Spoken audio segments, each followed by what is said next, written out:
You can see my screen, right? Yes, sir. Yes, yes. All right. Okay. Praise be to the Lord.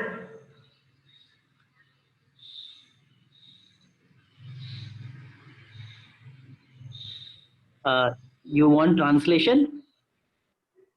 Okay, I thought there was translation. Okay, okay. प्रभु के नाम की महिमा हो. Thank the Lord for this opportunity that He has given us, that we could come together in this way and study His Word. मैं प्रभु का धन्यवाद देता हूं कि प्रभु ने यह मौका दिया कि हम उसकी उपस्थिति में आकर के आज उसके वचन से सीख पाए. I think it is after a long time that I'm able to see the believers of Ahmedabad all together. शायद बहुत लंबे समय के बाद अहमदाबाद के विश्वासियों को मैं एक साथ देख पा रहा हूँ. For today's meditation, the topic was given. We'll look at the 7 sayings, I am sayings of our Lord Jesus.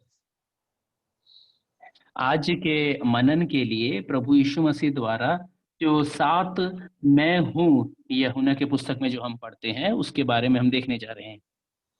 Right, and I am is one of the titles of our Lord. मैं हूँ ये हमारे प्रभु का एक नाम है. We see that when Moses was inquiring to the Lord, हम देखते हैं कि जब मूसा प्रभु से वार्तालाप कर रहा था या पूछ रहा था, Moses said to God, when I come to the children of Israel and say to them, the God of your fathers has sent me to you, and if they inquire what is his name, what shall I say unto them? And God said to Moses, I am who I am. तब मूसा ने परमेश्वर से कहा कि जब मैं इस्राएलियों के संतानों के बीच में जाता हूँ और उनसे कहता हूँ कि परमेश्वर जो तुम्हारे पिताओं पुरखों का परमेश्वर है उसने मुझे भेजा है, और वो पूछेंगे कि मेरा उस परमेश्वर का नाम क्या है, तो मैं उनसे क्या बोलूँगा. तब परमेश्वर ने मूसा से कहा, तुम उन्हें ये बताना मैं हूँ जो हूँ. So this is the first instance where we see the title of God as I am. और प्रभु को जो एक नाम दिया गया है वो पहली बार हम यहाँ पर मैं हूँ के रूप में देखते हैं. And I am is a very powerful title. और ये जो नाम है या शीर्षक है ये बहुत सामर्थी एक नाम है. It captures who God is. ये बताता है परमेश्वर कौन है. It shows that God is sufficient within himself.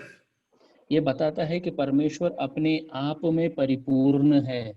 But the most important thing is I am who I am shows that God doesn't need any other reference point.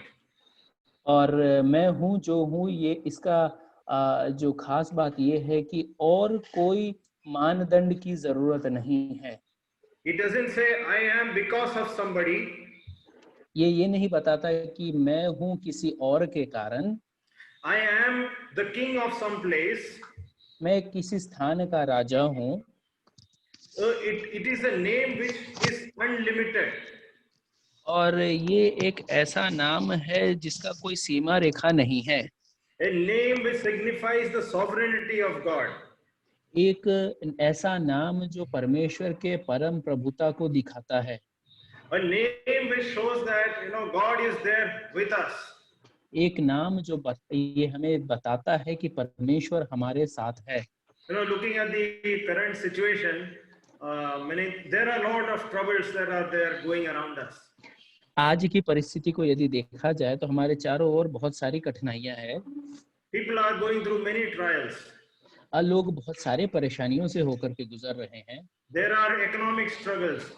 आर्थिक समस्या है. There are health issues. शारीरिक समस्या है. Then there are other famines and pestilences and cyclones happening. और महामारियां हो रही है, साइक्लोन हो रहा है, भूखमरी हो रही है. Somebody sent a cartoon which kind of captured it किसी ने nicely. कार्टून भेजा जिसने ये सब कुछ को बड़ा अच्छे रीति से एकत्रित किया है. I don't know if you can see, there is a batsman and there are this fielders around, and you can see so many pressures on the batsman. आप उस चित्र में एक बैट्समैन को देख सकते हैं और आसपास कुछ खिलाड़ियों को देख सकते हैं और कि कैसे उस बैट्समैन के ऊपर जोर आजमाया जा रहा है। Right, so all these pressures are there on a person in the current situation. और आज की परिस्थिति में भी ये जो जोर है मनुष्य के ऊपर है। And that's where this title of I am is a big consolation for us.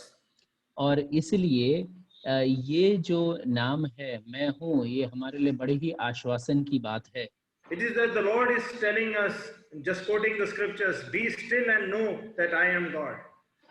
ये ऐसा है कि परमेश्वर हमें बोल रहा है कि शांत हो जाओ और जान लो कि मैं ही परमेश्वर हूँ। It's a very comforting title. और ये बड़ा सांत्वना देने वाला एक नाम है। In a turbulent time, there is somebody who is saying that I am in control. इस उथल पुथल के परिस्थिति में कोई है जो बोल रहा है मैं सब कुछ अपने अधीन करने योग्य हूँ, कर रहा हूँ। And no doubt we are all shaken up because of the current situation. और इसमें कोई शक नहीं है कि हम सब हिल गए हैं इस आजकल की इस परिस्थिति के कारण। And you know, as looking at one of the old quotes, एक पुराने एक कहावत को यदि मैं देखता हूँ, you can associate with our current situation. आप अभी के परिस्थिति से आप इसको तालमेल कर पाएंगे। You know, initially when the lockdown happened, people all took it easily. जब बंदी किया गया तो लोगों ने बड़े अच्छी रीति से उसको लिया। Many were doing exercise and many had health goals, some had got cooking targets. There were a lot of activities people had lined up and thought that this will all go away quickly. और बहुत सारे कार्यक्रम लोग करते रहे, कुछ लोग exercise करना शुरू किए, कुछ लोग अपने शरीर को स्वस्थ रखने का कुछ निर्णय किया, कुछ लोग किचन में कुछ कार्यक्रम चालू किए, तो सब लोग ये सोच रहे थे कि बड़ा जल्दी समाप्त हो जाएगा। But as time passed, the anxiety started growing. और जैसे जैसे समय बीतता गया हमारे अंदर बेचैनी बढ़ती गई। Right, so if you can see the screen, it is about somebody who is driving the car at 70 km/h. They'll sing the song God will take care of you. और यदि आप स्क्रीन को देख पा रहे हैं तो यदि कोई है ऐसा जो 70 किलोमीटर प्रति घंटे के रफ्तार से गाड़ी चला रहा है तो वो ये गा सकता है कि परमेश्वर तुम्हारा ख्याल रखेगा। When the car speed increases, he will sing, "Guide me, O thou great Jehovah." और जब कार का स्पीड बढ़ता है 85 हो जाता है तो वो गाएगा, हे महान यहोवा मेरी अगुवाई कर। Speed increases further to 100 km. It says, "Nearer, my God, to thee." Speed जो है 100 के करीब हो जाता है और वो गाना बदल जाता है, हे प्रभु तेरे पास।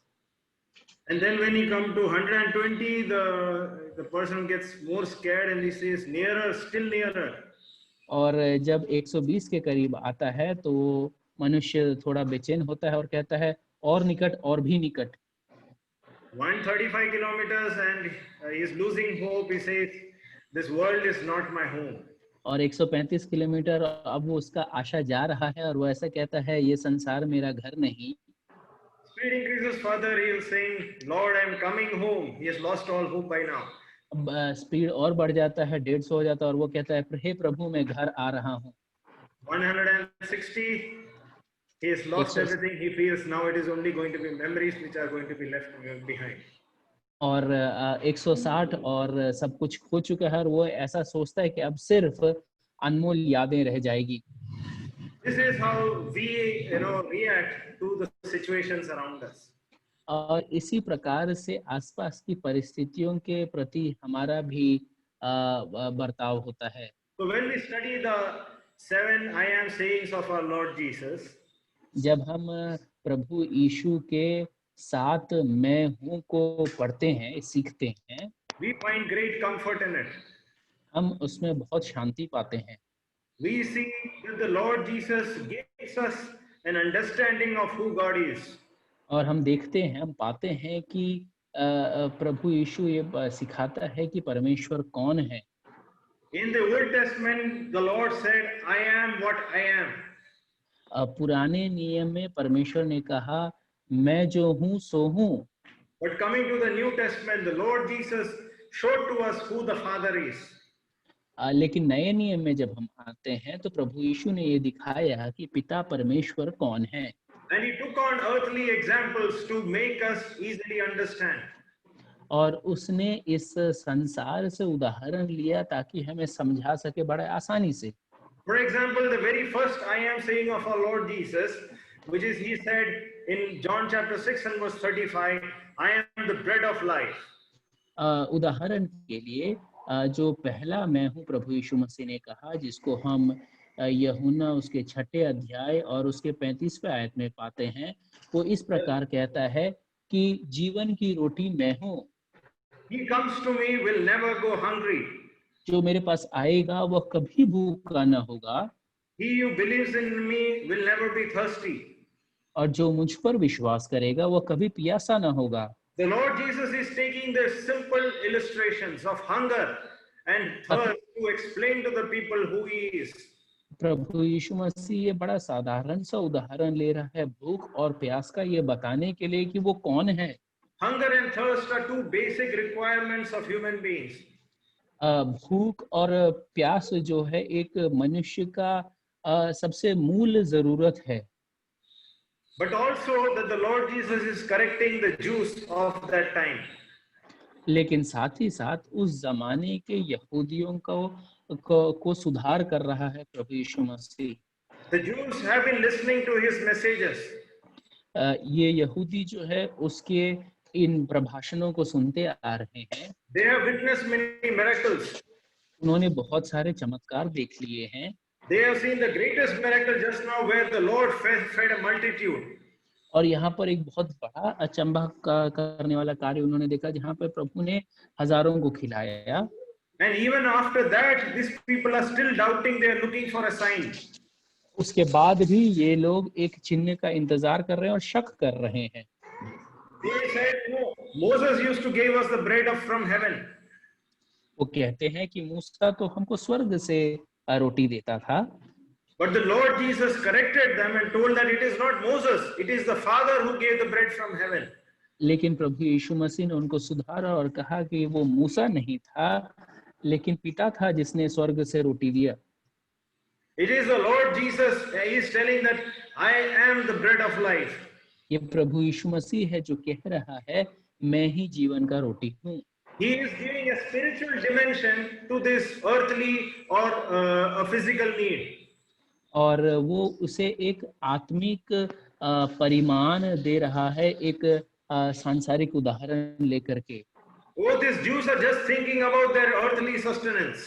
ये जो यहूदी है सिर्फ अपने सांसारिक जीविका के बारे में सोच रहे हैं। You know, even after the Lord Jesus told this, some of the people said that then you keep supplying us this bread so that we will be hungry again. जब प्रभु यीशु मसीह ने ये कहा तो कुछ लोगों ने रोटी है आप निरंतर हमें देते रहे ताकि हमें फिर कभी रोटी की जरूरत ना पड़े। Right? They did not understand the spiritual meaning of what the Lord was telling. जो आत्मिक अर्थ था प्रभु यीशु मसीह जो बता रहा था उसको वो समझ नहीं पाए। The Lord, it is similar to that Lord Jesus was interacting with the Samaritan woman in John chapter 4. यूहन्ना 4 अध्याय में जब प्रभु यीशु मसीह उस सामरी स्त्री से वार्तालाप कर रहा था, He also said the same thing. You give me this water so that I will never thirst again. उसने भी यही कहा कि ये पानी तुम मुझे दे दो ताकि मुझे फिर कभी प्यास ना लगे। The Lord is not restricting to the physical need. He is talking about the spiritual need. प्रभु यीशु मसीह अपने आप को शारीरिक जरूरत के साथ रोक नहीं रहा है, परंतु वो आत्मिक जरूरत के बारे में बात कर रहा है। He is the bread which fulfills our great spiritual need. ये वो रोटी है जो हमारा आत्मिक जरूरत जो सबसे बड़ा है उसको पूरा करता है। Secondly, the disciples, they were all looking that the Lord Jesus is getting such a huge gathering. दूसरा ये जो शिष्य है वो भी देख रहे थे कि प्रभु यीशु मसीह के पीछे बहुत लोग हो चुके थे, हो लिए They थे। might have thought that the Lord Jesus is getting so much fame, and might be it is time that he goes beyond this healing and this miracles and establishes his kingdom. और वो हो सकता है ऐसा सोच रहे हो कि क्योंकि प्रभु यीशु मसीह के पीछे हो लेने वाले लोग अत्यधिक है और नाम बड़ा प्रचलित हो चुका है, तो हो सकता है ये अब ये चंगाइयों को छोड़ करके अब अपने राज्य की स्थापना करेंगे। The Lord is opening their eyes also to tell them that this is beyond physical.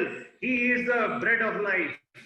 और प्रभु यीशु मसीह उनके आंख को भी खोल रहा है और बोल रहा है कि ये शारीरिक से ऊपर है, वो जीवन का रोटी है।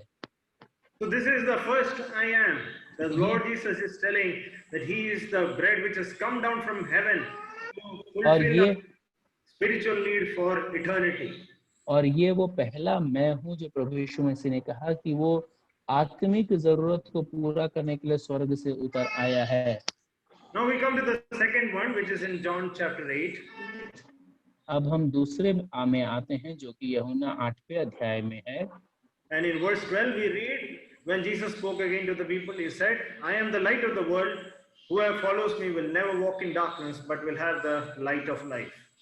12वें आयत में जब वो दोबारा बात करता है तो ऐसा कहता है, जगत की ज्योति मैं हूँ, जो मेरे पीछे हो लेगा वह अंधकार में ना चलेगा परंतु जीवन की ज्योति पाएगा। Again he is talking to a Jewish audience. और यहाँ पर भी वो यहूदियों से बात कर रहा है। Listen brother, my audio is coming okay? Yeah, absolutely. I hope I'm clear. Yes, yeah. You are very clear. Okay, thank Yeah.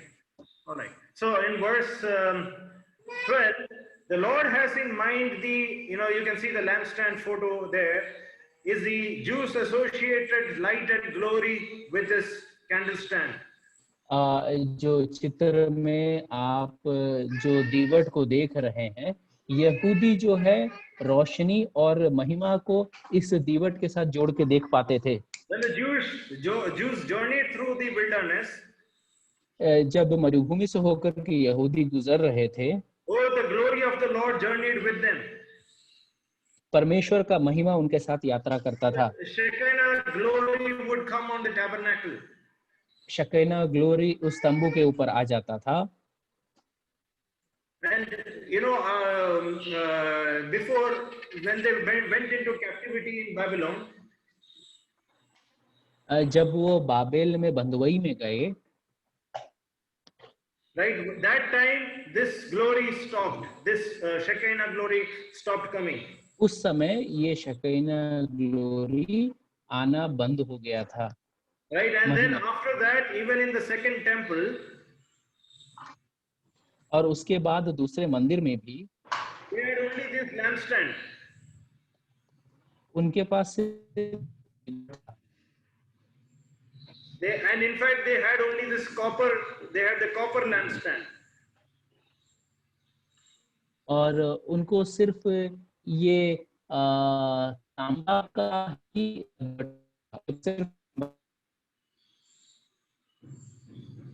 I'm not able to hear Brother Linson.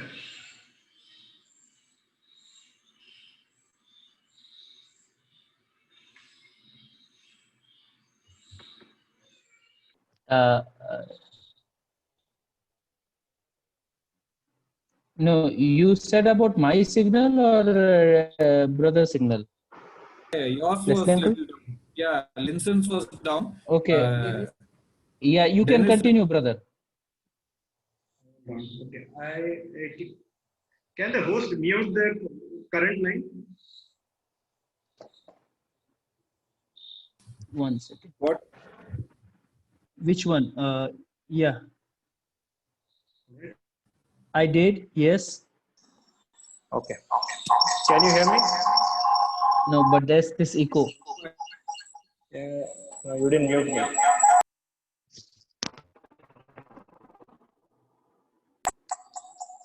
No, I think both is muted.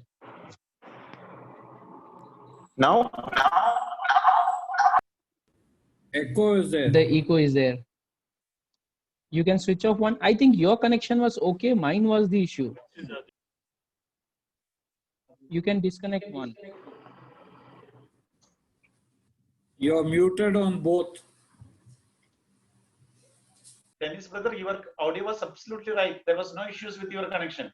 It was with the Linson only. I think you are in mute now. Yes, All go right. ahead. Okay. Yeah. So the Lord is talking about, he is keeping in mind the Jewish boasting of their light. और प्रभु यहाँ पर यहूदियों का घमंड, जो उनका रोशनी के बारे में घमंड था, उसको दिमाग में रख करके बोल रहा है. And he is telling that I am the light of the world. और वो ये कह रहा है कि मैं जगत का ज्योति हूँ.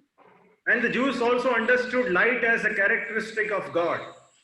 और यहूदी भी रोशनी को परमेश्वर का एक गुण के रूप में समझते हैं. It was also one of the great creations of the Lord. और ये परमेश्वर का एक बहुत बड़ा सृष्टि में से एक है. In the beginning itself, he said, "Let there be light," and there was light. शुरुआत में ही परमेश्वर ने कहा रोशनी हो जाए, और रोशनी हो गया. And as an attribute of God, we read in 1 John chapter 1 and verse 5 that God is light and in him there is no darkness at all. और प्रभु का एक गुण जो हम पहला यूहन्ना पहले अध्याय और उसके 5 में पढ़ते हैं कि परमेश्वर ज्योति है और उसमें कुछ भी अंधकार नहीं. And therefore, the Lord Jesus is telling that he is the true light. और इसलिए प्रभु यीशु मसीह कह रहा है वही सच्चा ज्योति है. All the other lights that you have had, all the candles that you have lit, they've never been able to eradicate darkness. जो कोई रोशनी तुम्हारे पास था, जो मोमबत्तियां तुमने जलाई है, वो सारे अंधकार को दूर नहीं कर सकते. By lighting this candle, you are just thinking that you are pleasing God, or you are having some sort of light. ये दीवट को जला करके तुम्हें ऐसा प्रतीत हो रहा है कि तुम्हें परमेश्वर से कोई रोशनी मिल गया है. But you are still walking in darkness. लेकिन अभी भी तुम अंधकार में चल रहे हो. There is no joy in your life. तुम्हारे जीवन में कोई आनंद नहीं है. There is no future outlook of what you will do in eternity, how you will reach. और अनंत काल के बारे में तुम्हारे भीतर कोई विचार नहीं है. तुम कैसे वहां पहुंचोगे, ये विचार भी नहीं है. And that's where the Lord is powerfully proclaiming the second I am, that I am the light of the world. और वहां पे परमेश्वर प्रभु बड़े सामर्थ्य के साथ ये बता रहा है कि जगत का ज्योति मैं हूँ. So we have seen two of them so far. I am the bread and I am the light. हमने दो देख लिया है, मैं रोटी हूँ और मैं ज्योति हूँ. And remember, these are sayings which no other people, contemporary or historically, had ever proclaimed. I am something like this. और ये याद रखिएगा कि ऐसा बोल ना ही उनके साथ वाले किसी ने और ना ही इतिहास में किसी ने बोला है. And they are powerful because he says, I am, and in a spiritual sense, and it shows his authority as well as equates him with the Father as God. और ये बहुत मुख्य है, क्योंकि और ये सामर्थ्य को दर्शाता है, क्योंकि बड़े आधिपत्य के साथ वो कह रहा है और अपने आप को पिता परमेश्वर के साथ तुल्य बता रहा है. With that we'll come to the third one. और उसके साथ हम तीसरे में आ जाएंगे. It is in John chapter 10 and verse 9. जो यूहन्ना 10:9 में पाते हैं. He says, I am the door. If anyone enters by me, he will be saved and will go in and out and find pasture. द्वार मैं हूँ, यदि कोई मेरे द्वारा भीतर प्रवेश करे तो उद्धार पाएगा और भीतर बाहर आया जाया करेगा. Right, see here the Lord is talking about a door. यहाँ पे परमेश्वर एक द्वार के बारे में बात कर रहा है. In fact, I'll take the next one also together, which is where the Lord says, I am the good shepherd. और मैं अगला जो मैं हूँ उसको भी साथ में लेता हूँ, जहाँ पर परमेश्वर कह रहा है अच्छा चरवाहा मैं हूँ. And if you see in the screen, there is a picture of a barn and there is a door. और यदि आप स्क्रीन को देखेंगे तो वहाँ पर एक भेड़शाला और एक दरवाजा भी पाएंगे. Right, and you know, in those times, if you see the gate, there is nothing like a gate. और उस जमाने में फाटक के नाम या दरवाजे के नाम में कुछ होता नहीं था। It is something of like this in the next one.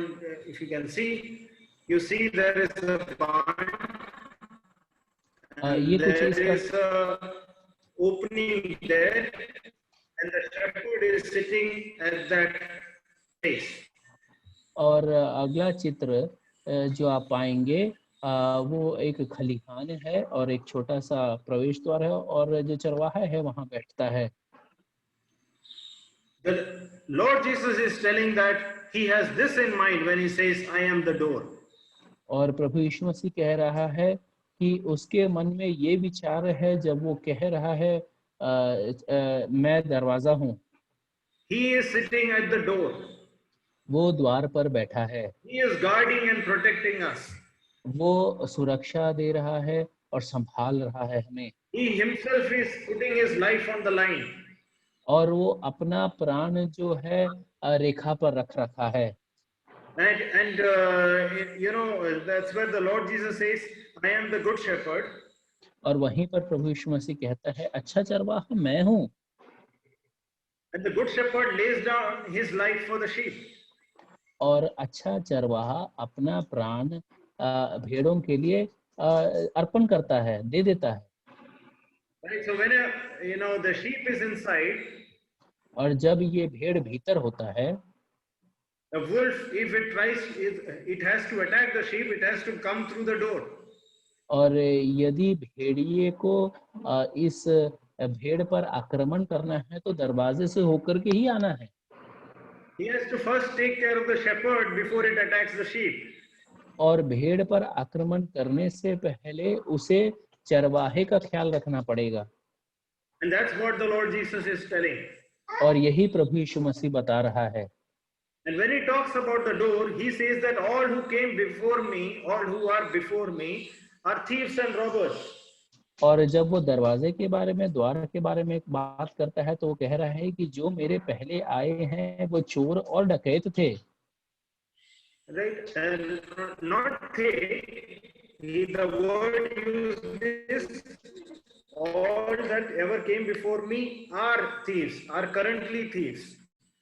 और जो Verse शब्द 8, वहाँ chapter 10 and verse 8. और 10 के 8 में ऐसा लिखा है जितने मुझसे पहले आए वे सब चोर और डाकू हैं। मतलब जो है उसके साथ आए, उसके पहले आए वो सब डाकू हैं। Right. The Lord Jesus is talking about the current group of false teachers and priests existing over there in that land.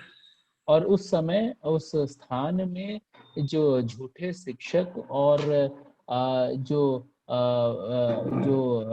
Priest थे उनके बारे में प्रभु यीशु मसीह बोल रहा है। And they are only giving false promises to the people. They are only harassing people, not giving them consolation or protection or hope.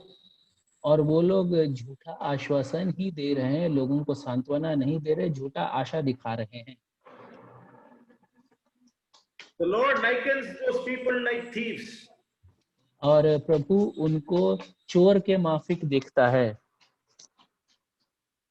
And that's where the Lord says he is that door which guards us. He's talking about our protection. और यहाँ पर प्रभु कहता है कि वो वही द्वार है और वो सुरक्षा के बारे में बताता है। You know what will a false teacher or a false shepherd do? एक झूठा शिक्षक या झूठा चरवाहा क्या करेगा? If there is an attack of wolves, और यदि भेड़िए का आक्रमण होता है, he will get up from here and run away. वो उठ करके भाग जाएगा। But if there is a shepherd who loves his sheep, लेकिन जहाँ पर एक चरवाहा है जो अपने भेड़ से प्रेम करता है,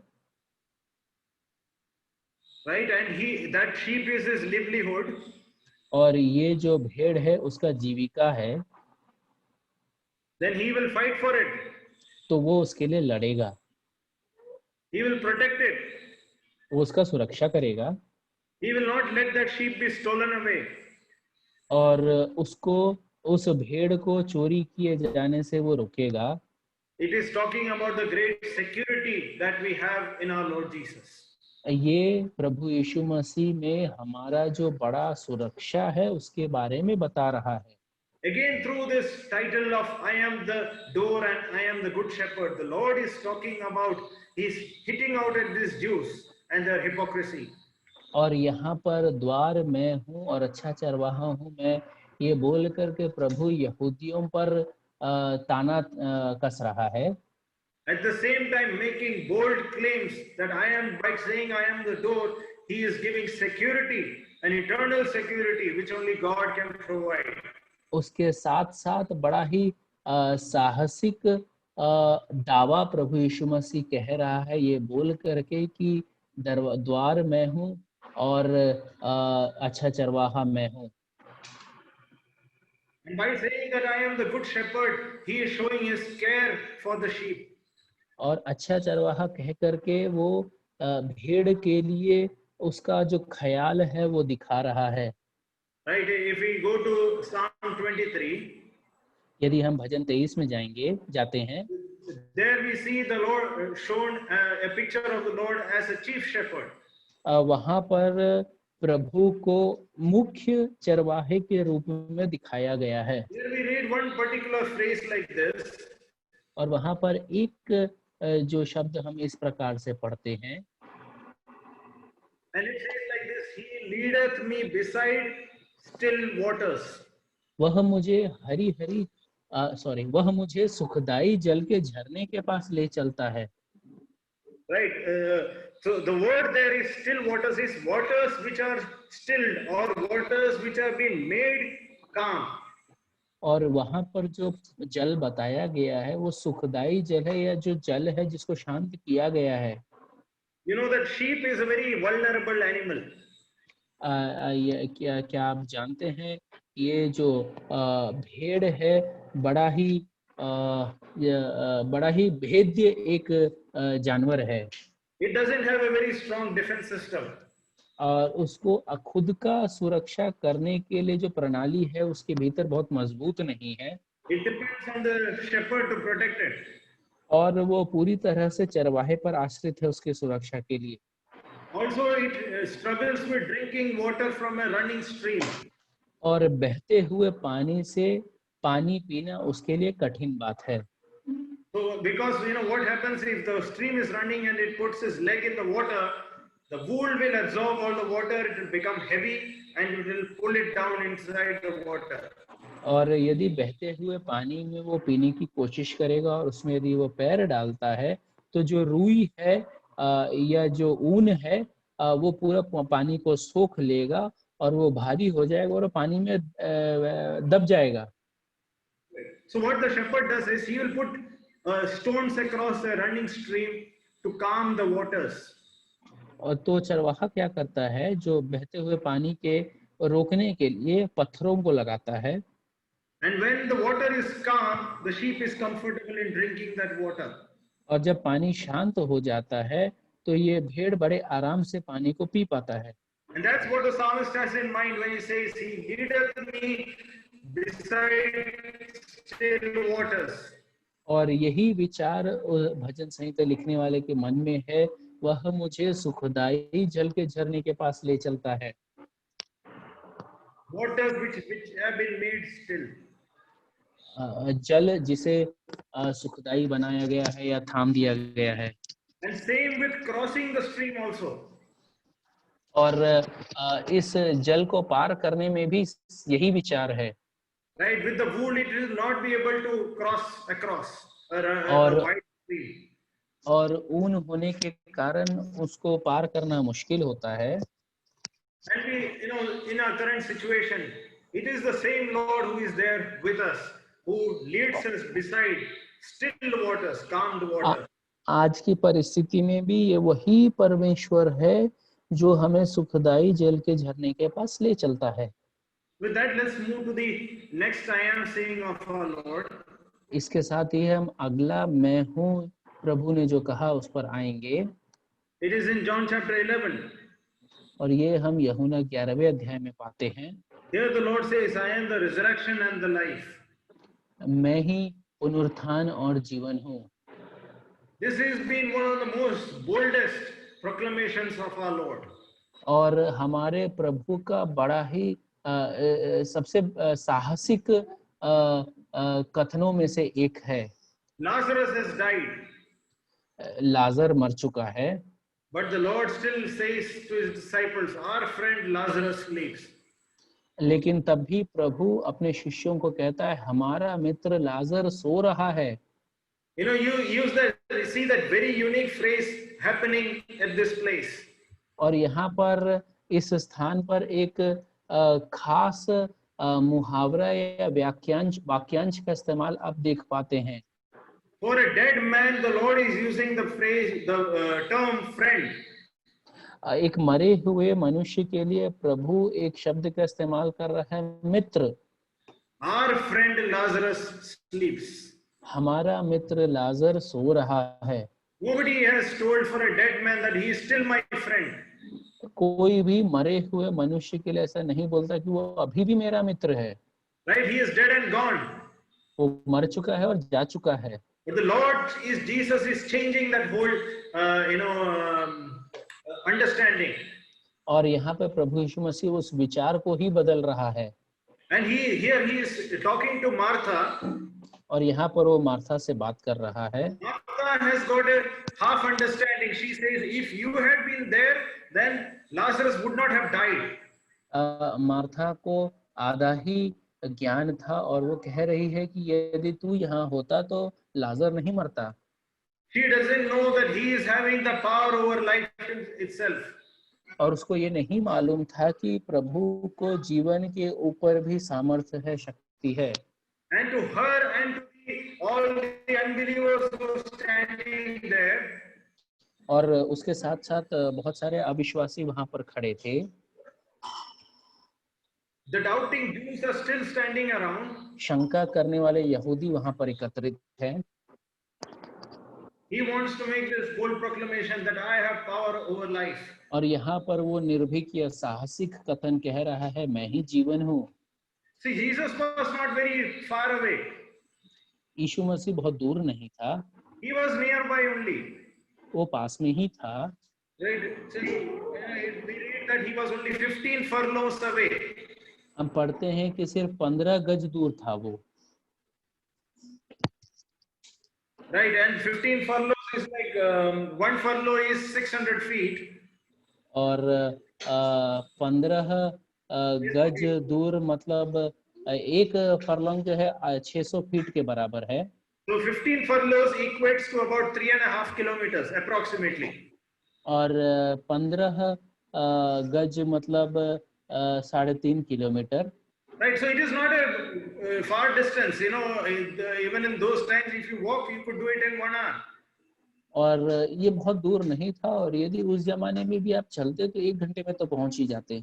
The Lord Jesus intentionally did this प्रभु यीशु मसीह ने जानबूझकर ये किया so that people may know who he is. ताकि लोग जान जाए वो कौन है। One more aspect about him and his power over life so that people may believe on the true Lord. परमेश्वर, उसके बारे में एक और पहलू, ताकि लोग समझ सके कि वो सच्चा परमेश्वर है और विश्वास कर सके। He is boldly claiming here that he has got power over life and death and resurrection. वो बड़े साहसिक रूप से ये कथन कह रहा है कि उसको जीवन, मृत्यु और पुनरुत्थान पर भी सामर्थ्य है। But he is pointing us to the spiritual life. He says, Sorry. He may die, and whoever believes in me will never die. He's talking about the spiritual part. I'll request you to repeat, please. He is talking about the spiritual life when he says, whoever lives and believes in me will never die. और वो आत्मिक शिक्षा दे रहा है कि जो मुझ में विश्वास करेगा वो कभी ना मरेगा। Right. With that, we'll move to the next one. इसके साथ ही हम अगले पे आएंगे। The Lord says, I am the way, the truth and the life. No one comes to the Father except through me. वो कहता है कि मैं ही मार्ग, सत्य और जीवन हूँ, बिना मेरे द्वारा कोई पिता के पास नहीं आ सकता। This should be a very familiar passage, and many of the Sunday school children would have, learned this by heart. और ये बड़ा ही जाना पहचाना एक भाग है, और संडे स्कूल के विद्यार्थी इससे परिचित होंगे। The Lord is telling, I am the way, the only way. यीशु कह रहा है कि मैं ही मार्ग हूँ, मैं ही एकलौता हूँ मार्ग हूँ, Right? There is no other way. और कोई मार्ग नहीं है। And he says, the truth, that is the only truth. Truth और cannot कह रहा है कि सच्चाई ये वही सच्चाई है और कोई सच्चाई नहीं है, the life, that is the only person who can give life. और जीवन ये वही है जो सिर्फ जीवन दे सकता है। Oh, his statements are getting bolder and bolder as we have come through the sixth one. और जब तक कि हम छठवें पे पहुंचे, उसकी जो बयान है वो साहसिक पे साहसिक होते जा रहे हैं। That's why we boldly proclaim the gospel that he is giving here an exclusivity. He's not saying, I am one of the options. और इसलिए हम भी बड़े हियाव के साथ सुसमाचार को बांटते हैं, क्योंकि वो अपने आप को विशिष्ट बताता है और विशिष्टता से वो अपने आप को प्रदर्शित करता है। And there was a missionary who went to North Africa. एक सुसमाचारक था जो उत्तरी अफ्रीका में गया, And he was going through the jungle. There was a team of, I think, 4 or 5 people who were carrying his stuff and guiding him and showing him the way. और 4-5 जनों का एक झुंड था जो उसके सामानों को उठा करके उसको मार्गदर्शित कर रहे थे। But it came to one place and then the porter said that we will not come further with you. और लेकिन एक ऐसा स्थान आ गया जहाँ पर जो सामान ढो रहा था उसने कहा कि आगे अब हम आपके साथ नहीं आएंगे।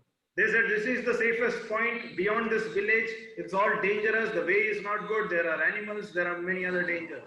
और यहीं तक सुरक्षित है और इसके आगे जो है खतरा है, जंगली जानवर है, इसलिए हम आगे नहीं जाना चाहेंगे। But the missionary was determined to go further.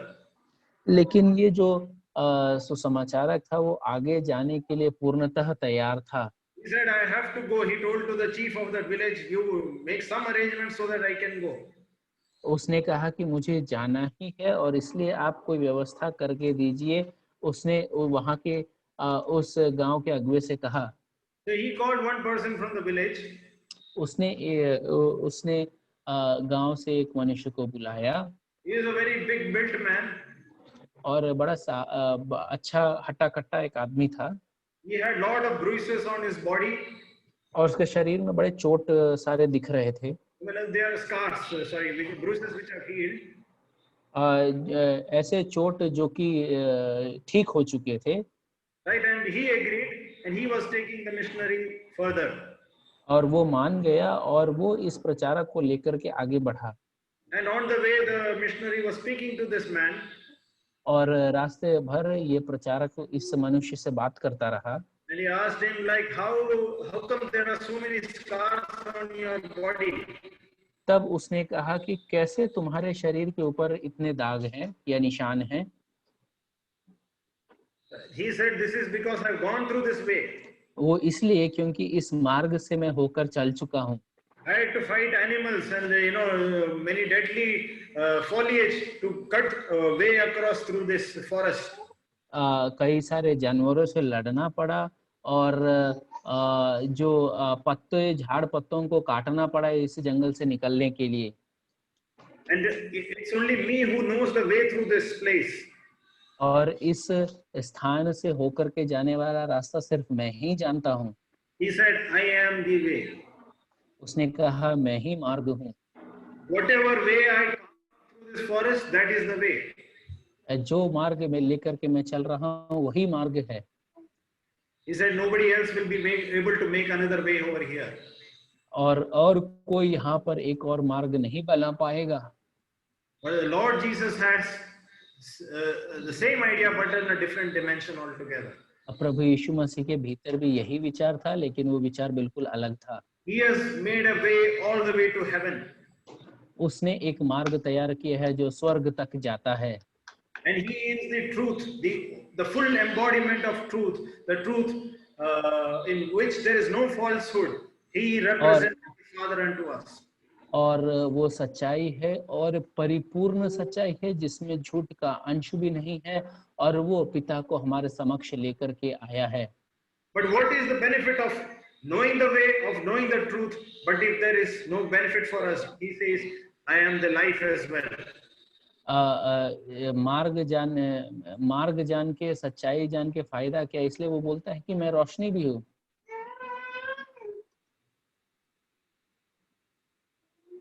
It is like coming to the tabernacle for a Jew when he comes before the tabernacle. ये एक यहूदी के लिए मिलाप वाले तंबू के पास आने के बराबर है। He comes, finds his way over there.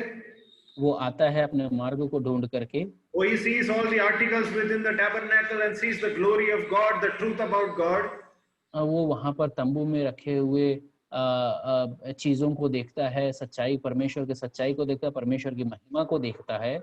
But when he sees the sacrifices, it is talking about the life that we have for eternity. और जब वो वहां पर बलिदान को देखता है तो अनंत काल के लिए जो जीवन हमारे लिए है उसको याद करता है। And he makes exclusivity that no one comes to the Father except through me.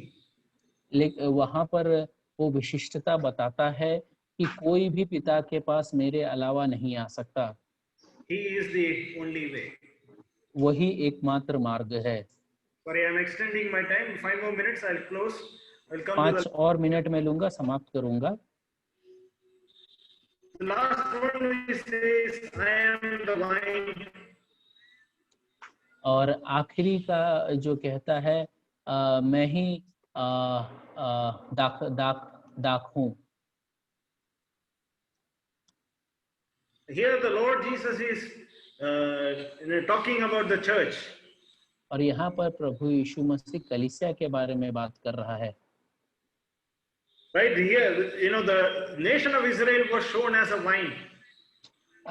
जो इज़राइल देश है उसको अंगूर की लता के रूप में दिखाया गया है। And a vine which was not bearing fruit. एक ये जो अंगूर का लता जो फल नहीं ला रहा था।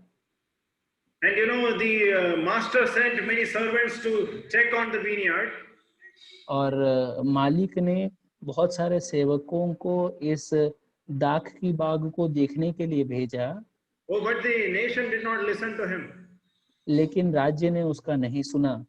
Last of all, they sent his son. Him also they rejected. आखिरकार उसने अपने पुत्र को भेजा, उसका भी उन्होंने तिरस्कार किया। And by this time, the nation is rejected. The kingdom that was to be on the earth, which is as a nation, that stands rejected. और अब तक तो जो राष्ट्र जो इस संसार में था उसका ही तिरस्कार हो चुका था। And it has been replaced by church, which was a mystery till then.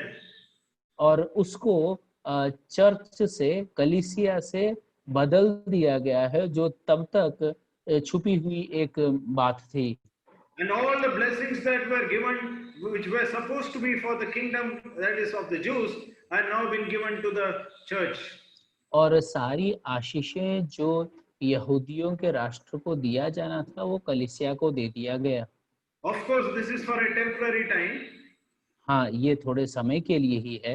And so in this example, the Lord is talking about the church to bear fruit. या इस उदाहरण से परमेश्वर ये बता रहा है कि कलीसिया फल लाए। Primarily, it is talking to the church, but it also has an individual application to us. मुख्य रूप से ये कलीसिया से बात कर रहा है, लेकिन व्यक्तिगत रूप से भी ये कार्यान्वित है। The Lord is saying that you have to abide in Him. प्रभु ये कह रहा है कि तुम्हें उसमें बने रहना है, लीन रहना है। Then you will bear much fruit. तब तुम अत्यधिक फल ला पाओगे। And the Lord is compassionate and gracious. और प्रभु दयालु है, करुणामय है। We read that those that are not bearing fruit, He prunes, He cleanses, so that they may bear more fruit. हम पढ़ते हैं कि जो फल नहीं ला रहे थे उसका काट छाट करता है और उसका सेवा करता है ताकि वो फल लाए। Right, prune is not to be thrown away, but to be, it's a cleansing work. और काट छाट जो है फेंके जाने के लिए नहीं है, परंतु सफाई का काम है। Right, and the word He taketh away is actually the word to lift up. और हटा देता है उसका अर्थ है ऊपर उठाना। The Lord is very gracious unto us. परमेश्वर हमारे लिए बड़ा दयावान है। If we look in Revelation and the Lord's message to the church at Ephesus, यदि हम प्रकाशित वाक्य को देखते हैं और परमेश्वर का संदेश को देखते हैं, the Lord is compassionate and gracious unto them, that if you do not repent, then I will remove the lampstand. अब परमेश्वर बड़ा दयावान है और उनसे कहता है कि यदि तुम नहीं बदलोगे तो मैं ये जो दीवट है उसको हटा दूंगा। Right? He will remove the testimony if they don't correct themselves.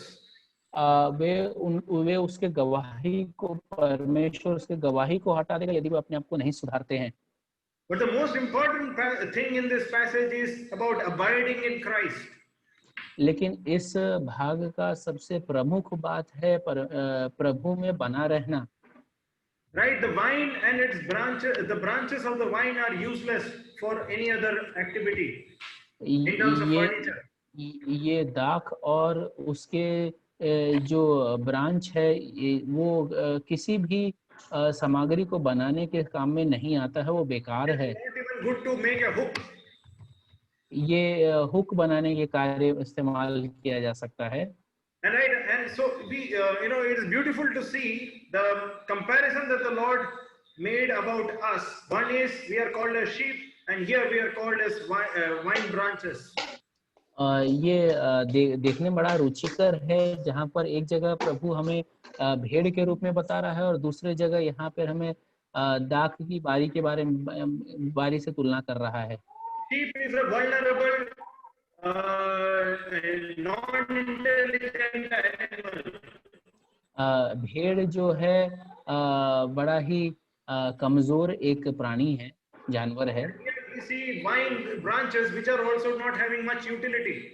और यहाँ पर भी दाख और उसके डालियों को देख रहे हैं जिसका बहुत ज्यादा कार्य तो नहीं है, इस्तेमाल तो नहीं किया जा सकता। Right. So the Lord is putting it very subtly that we of our own are nothing.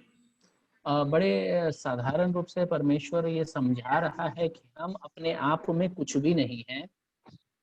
He did not directly tell us that you are stupid like a sheep. और उसने हमें ये भेड़ की माफिक नहीं बुलाया। Right? And he did not directly even tell that you are useless like a vine branch. और उसने ये भी नहीं बोला कि तुम ये दाख की डाली के समान बेकार हो। But that's what the Lord is telling, that apart from me you can do nothing. और यहाँ पर प्रभु यही बता रहा है कि मेरे सिवा, मेरे बिना तुम कुछ भी नहीं कर सकते हो। And that's where it's important for us to abide in him. और इसलिए ये जरूरी है कि हम उसमें बने रहें। Right, and two things I'll just quote and then we'll close. दो बातें बोल करके मैं समाप्त करूंगा। Verse 3 is the cleansing work which happens through the word. Sorry, I could not hear. It was not clear. 15 and verse 3, we see the cleansing work which happens through the word. जो वचन से जो सफाई होता है उसके बारे में हम पढ़ते हैं तीसरे आयत में। Right, the word there is logos. और जो शब्द इस्तेमाल किया गया वो है logos. Right, and then in verse 7 it says, if you abide in me and my word abide in you. यदि तुम मुझ में बने रहो और मेरी बातें तुम्हें बनी रहे। The word there for word is rima. और यहाँ पर जो शब्द के लिए जो इस्तेमाल किया गया है वो है Reema, which is individual words. और वो ये एक मनुष्य के लिए जो इस्तेमाल किया गया। No, individual words, एक करके जो शब्द प्रभु ने कहे हैं, एक करके जो शब्द है उसके लिए वो शब्द इस्तेमाल किया गया है। So these two are critical for abiding, having a life where we abide in Christ. और ये बड़े मुख्य है इस जीवन के लिए जहाँ पर हम मसीह में बने हैं। One is talking about the written word of God. पहला जो है लिखित परमेश्वर के वचन के बारे में बताता है। And the other is the Lord Jesus himself, who is the word. और दूसरा जो प्रभु यीशु मसीह खुद है जो कि वचन है। And that when we abide in him, then we bear. और वो जब हम उसमें बने रहते हैं तब हम फल लाते हैं। And but those who don't abide in him, लेकिन जो उसमें नहीं बने रहते, their testimony will be lost.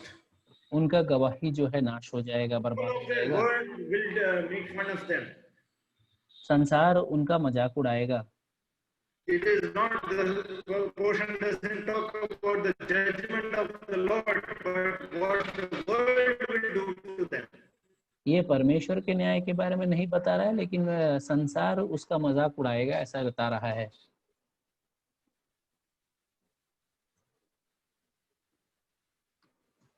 So in the 7 sayings that we have seen of our Lord Jesus, आज जो प्रभु के 7 बातों को हमने जो देखा है, we have seen the spiritual provision that we have in our Lord.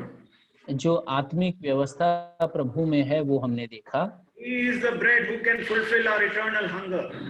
वो रोटी है जो हमारे अनंत काल के भूख को परिपूर्ण कर सकता है। Right? He is the light who can deliver us from darkness. वो ज्योति है जो अंधकार से हमें बचा सकता है। There is darkness all around us. हमारे चारों तरफ अंधकार है।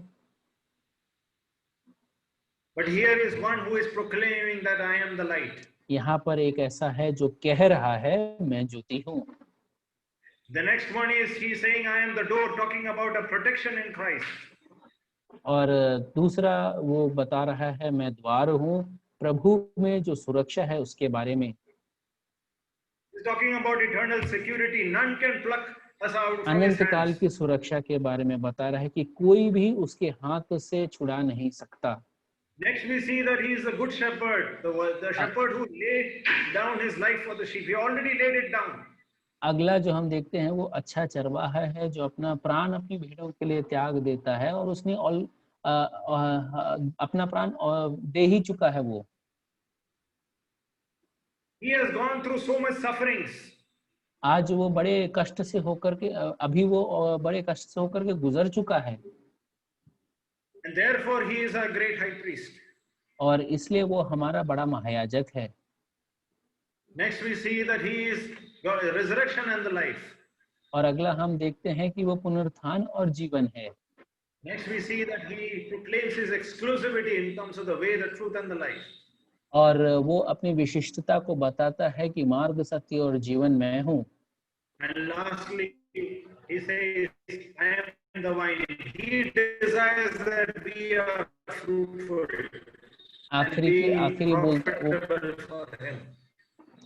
आखिरी वो बताता है कि सच्ची दाखलता मैं हूँ और मेरा पिता किसान है। These words be an encouragement to each one of us. ये बातें हमारे लिए प्रोत्साहन का कारण बने। परमेश्वर के नाम की महिमा। Thank you, Brother Dennis. Thank you for taking time out and being with us this evening and sharing God's word. Thank you.